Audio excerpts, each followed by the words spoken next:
cell in our body contains a copy of our genome, over 20,000 genes, 3 billion letters of DNA.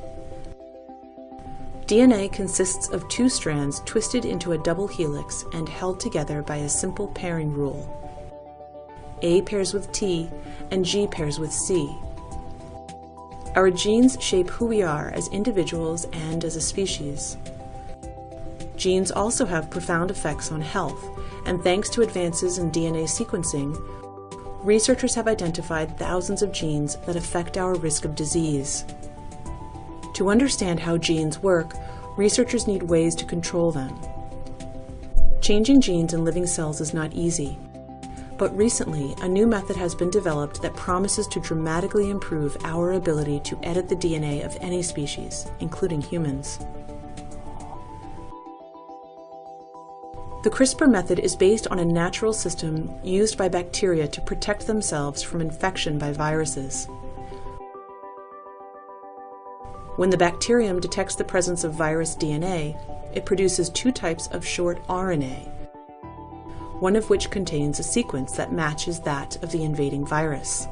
These two RNAs form a complex with a protein called Cas9. Cas9 is a nuclease, a type of enzyme that can cut DNA. When the matching sequence, known as a guide RNA, finds its target within the viral genome, the Cas9 cuts the target DNA, disabling the virus.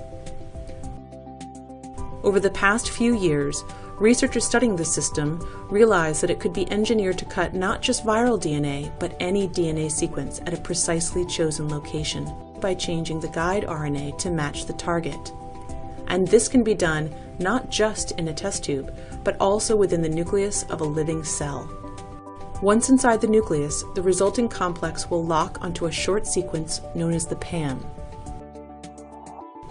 The Cas9 will unzip the DNA and match it to its target RNA.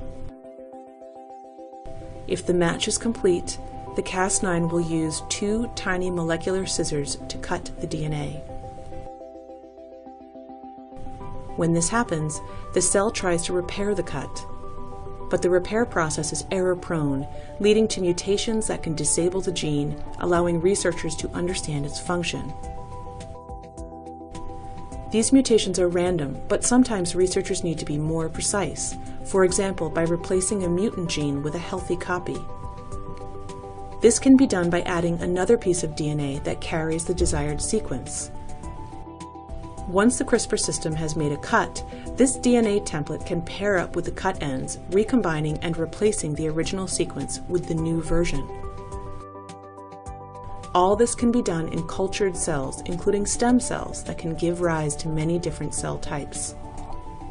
It can also be done in a fertilized egg, allowing the creation of transgenic animals with targeted mutations. And unlike previous methods, CRISPR can be used to target many genes at once, a big advantage for studying complex human diseases that are caused not by a single mutation, but by many genes acting together. These methods are being improved rapidly and will have many applications in basic research, in drug development, in agriculture, and perhaps eventually for treating human patients with genetic disease.